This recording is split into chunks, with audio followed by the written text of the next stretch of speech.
Hi, my name's Rose Lucas, and I'd like to read a poem about ways of caring for and listening to the richness of our World Heritage areas.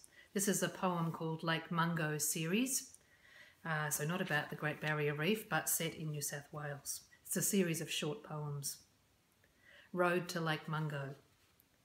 Unseasonable, miraculous rain sweeps down from the north, lashing the salt bush, swelling the creek beds, churning the red dirt road into chasms of mud and deep slipperiness. Our city car slides gracefully so far, straddling the ridges, finding the firmer patches on the shoulders, edging our way in. Too far now to turn back or want to.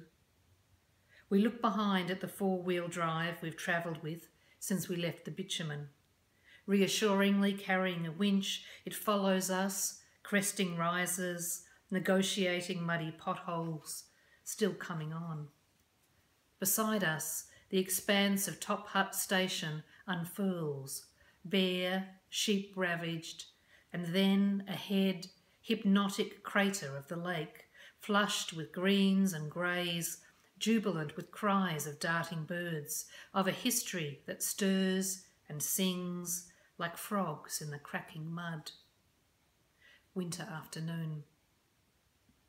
In sturdy jacket and cap, bolstered against the steel edge of the wind, a man takes another direction, his dusty boots picking their way through salt bush and steadily crossing a horizon of low-lying scrub.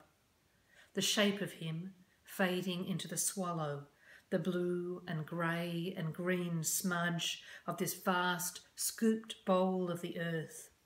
Water leached from it like history, the days slipping like millennia into shadow, the deep runnels of somebody else's memory. Mungo woman. Wrapped in coracle of sand and endless wind, smoke spins her spirit loose. Embers spiral up and into currents of ancient air, our fading galaxies. This tip, these blackened bones, cleave like a story from slip of dune, the wearying wash of wind. Huge wings pulse, red tail pounds across sand, and a woman, watching in the crackle of the night, rattles the brittle shell of time. Mungo time. Spirits swell and spill from sandy ridges, glacial melt into a wind-rippled lake. Swooping, they find their old bodies, easily, look, laid down gently in shifting dunes or underneath the cypress pines. Bodies slipped on like possum skin coats, warm and singing, stiffened limbs, stretching in the luxury of sunlight. Fingertips reach to explore the rutted landscape of a face, the still familiar line of chin and nose, a mouth pink and open, thirsty for life. Dazzled, the lost come tumbling through the dust. The arc of the beloved face, cockatoo squawks gusting in leaves, children dabbling at the water's edge, the sweet, the smoky smell of home.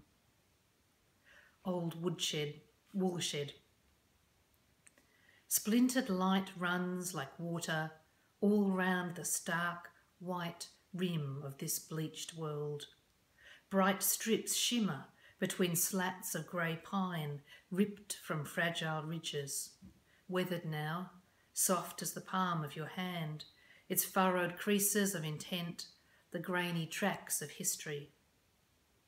Latecomers, we move into the flicker, the blink of shadows, this loose architecture of space and momentary enclosure, the still permeating stink of sheep, the greasy creaminess of fleece, the gates flapping empty onto weedy pens, the wildness of the untamed air that swings, spider threads from dusty beams. Outside, red dirt roads splay like crazy spokes over dust saltbush, the scooped basin of the past.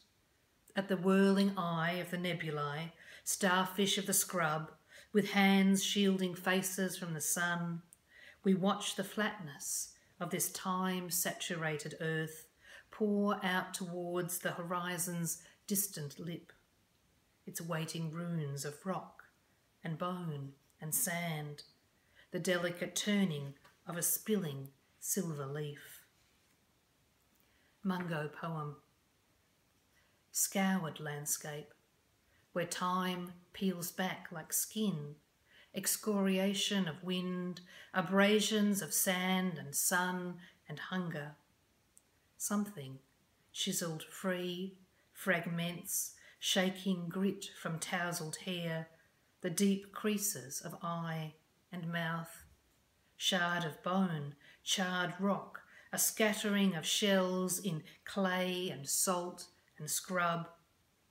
The calm of the past pushes up toward these pale fingers of wandering winter light. My own bright arterial pulse, breaking the surface or waiting like the patient curve of bone streaked with ochre. Ready, already whispering. After rain.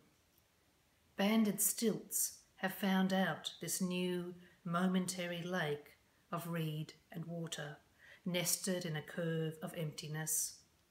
Did they smell the rain falling, pooling here in a shadowy memory of another time?